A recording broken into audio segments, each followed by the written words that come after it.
I had to enter. Do you remember any meeting with Eichmann? Yes, I do. Yes. More than once? Yes. I can't remember exactly when the first meeting took place. I forgot, but I believe it was about the year 36 or 37.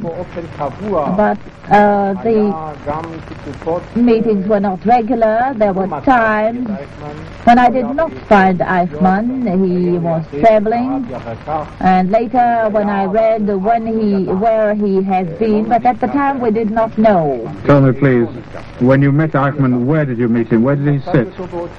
I found him in the same building on Prince Albert Strasse. Was he in the main building? In the same building with Kochman. Across the garden? Yes, in the same part of the building. About what was the subject of your discussion? What were the topics? There were all kinds of matters discussed. Once we came, asked for something, and there were times when he demanded something from us. Please answer me. What were the matters which you brought to Eichmann?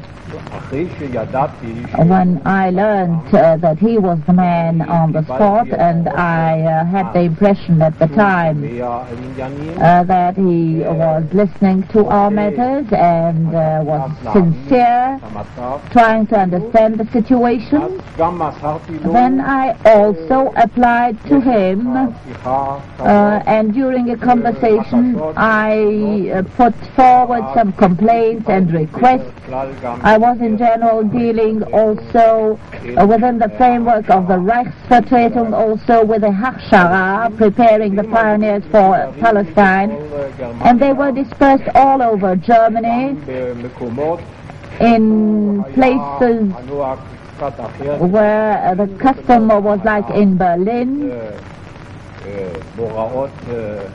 There were local incidents in those places or other interferences on behalf of institutions there.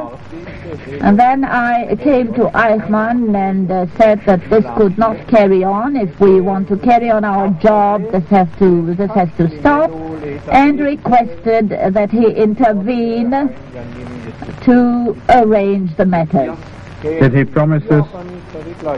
He promised, and I must say that from time to time he even acted and did something, but then I must add that whenever I came he always said I must ask my superiors, and later he would telephone me, or I could telephone Eijkman and ask if there was any decision. I also had negative answers, but usually there was a way of negotiating. Tell me, why did you not turn to Kochman since you knew him? I felt I did not know what the task of and the authorities, we never learnt about them, the authorities of a person who was against us. But I felt that Kochman's authority was limited to affairs dealing with Berlin.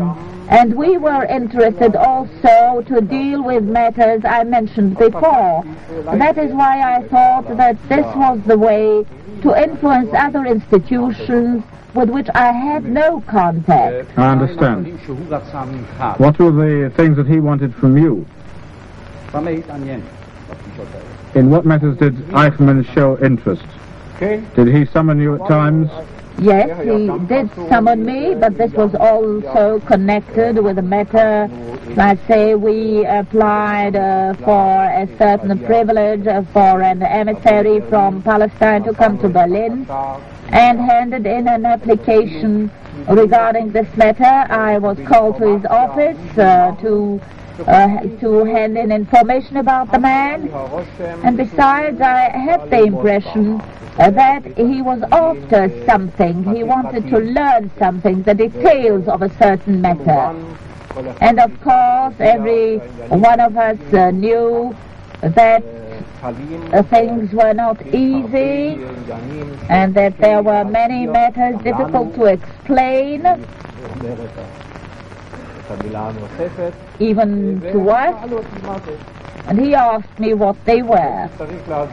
I had to explain to him, for instance, what is the question of the Orthodox were not within the official framework. What is the meaning of the various Zionist parties, the Palation? He especially showed special interest in these organizational matters. Such matters. What was the impression you had? From the gate, I remember the grotesque manner. He did not know how to refer to us, and he stammered and said, "Here are the gentlemen from Berlin." He wanted to say, he wanted to use another word, but this was on the ground floor on the left hand. There was a large room, and there Aeychman was sitting. Did you see him immediately? Yes, I did. Will you please tell the court of the impression you received from him at this meeting? No, this was not the last meeting. There were more meetings with Aeychman. And I remember that immediately I told my colleagues that I did not know and that I was ashamed of the change in this man. How does this change express itself? His whole approach. I thought this was a low official, a clerk, fulfilling his duty, sending in reports, etc. And here I met a man acting like a ruler in whose hands are death and life, behaving in a brutal manner. He received us. He did not let us come near to his desk. We had to remain standing.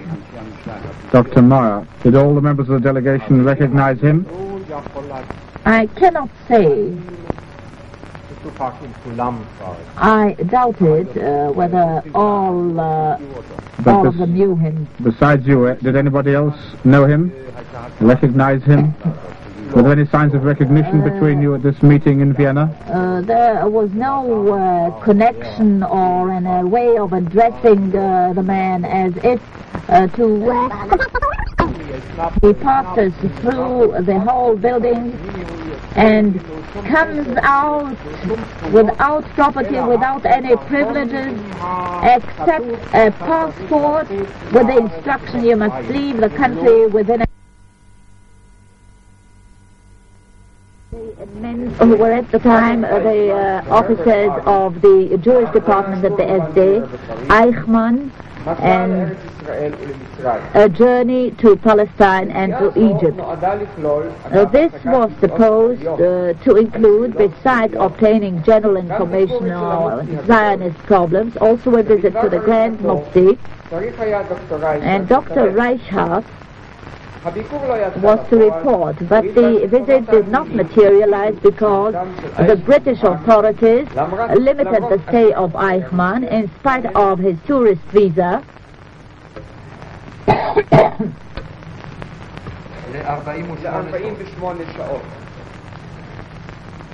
The stay was limited to 48 hours.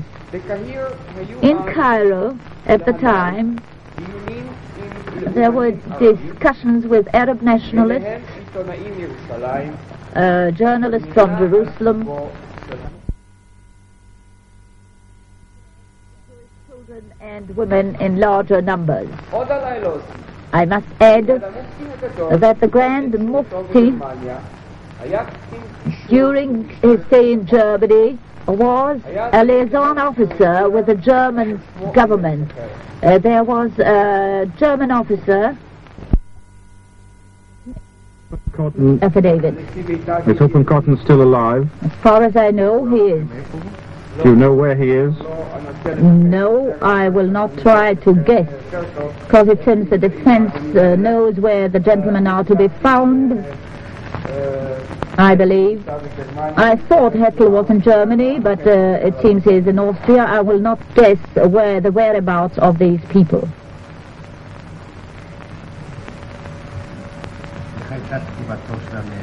What was the reaction of the accused to this? He confirmed.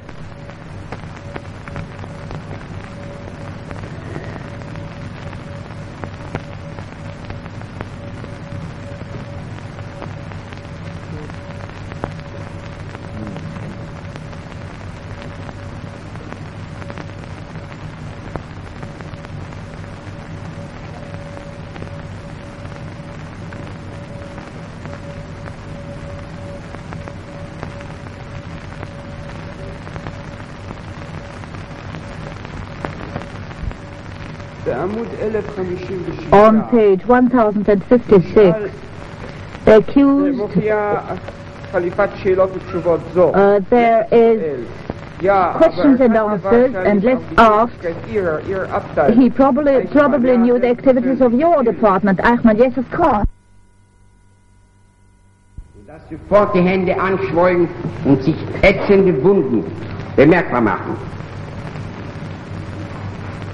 I reached the entrance, and the wife of the caretaker, Mrs. Sheikovitz, wanted to stop me, but one of the sentries noticed me, and they gave me a bucket of boiling water and told me to brush the steps. I lay down on my stomach and I began to brush the pavement. It turned out that the bucket was half full of acid, and this burnt my hands. Wurde der damals 70-jährige Oberrabbiner Dr. Taglicht, der in dem Haus der Kultusgemeinde wohnte, herausgeführt von einem SS-Verfügungstruppe Wachposten, und er wurde aufgefordert, so wie ich, neben mir das Pflaster zu reiben.